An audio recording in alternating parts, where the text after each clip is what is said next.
After Vietnam, I volunteered to fly for MAC, that was Military Airlift Command. And then the C-5s came on the program. I volunteered to fly the C-5, and that was the world's largest transport aircraft at that time. And for 3 years, I'm just flying back and forth to Vietnam. That was so beautiful to get to go to Vietnam and unload, and you boys got it, and I'm going back.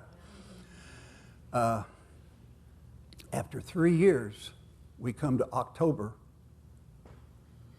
1973, Yom Kippur Day, the most holy day in the Israeli calendar. And they were all off duty, they were on vacation, and they were attacked. They were attacked from the north by Syria, they were attacked from the south by Egypt, and they were really getting shellacked. That night, Golda Meir called our president, and she says, President Nixon, if you don't help us, Israel will cease to exist. This was her words. Of course, I didn't know about that in the middle of the night, but the next morning my phone was ringing. And next thing I know, I'm with 2 C-5s heading for Israel.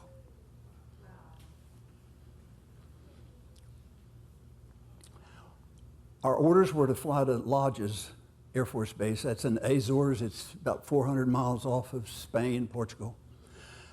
Land, refuel, and you'll get a briefing.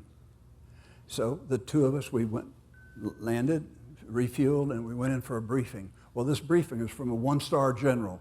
So pay attention, this is serious. That 1-star general said, you don't fly over any Muslim country. Said, you fly to the Rock of Gibraltar and fly right down the middle of the Med.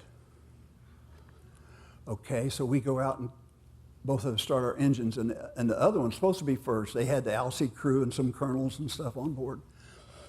And I sat there and waited 20 minutes. Well, the whole world was watching us. They was watching when America was going to start supporting Israel. And we was under pressure, and they said, go ahead. 0461, that was me, and they were 006. Go ahead and go. So we went. We went to the Mediterranean, and again, I prayed all the way down the Mediterranean. We were 200 miles out, and an Israeli fighter came up on each wingtip, just like that.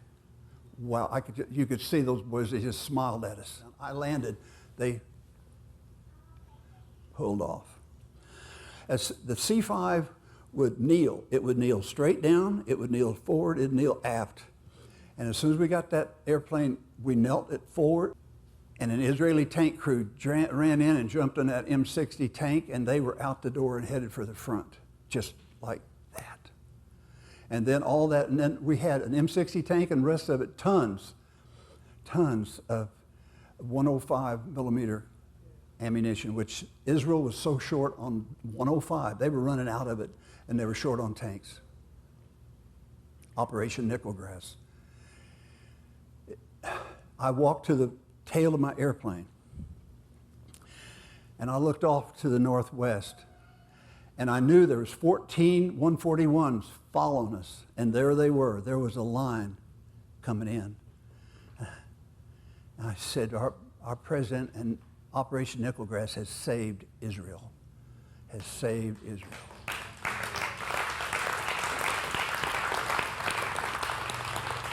Well, for the next 6 weeks, I made 6 trips to Israel. I mean, Carolyn had 2 little girls, and she was a public health nurse for the state of Delaware. But I mean, I came home and all my clothes was always ready to go. You go. Good job, Carolyn.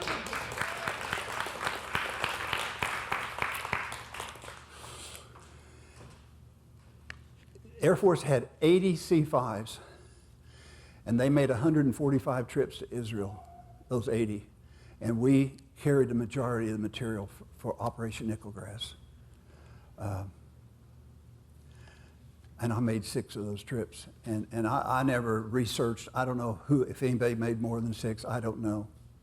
But that's the story, that's the career the Lord let me have in the military.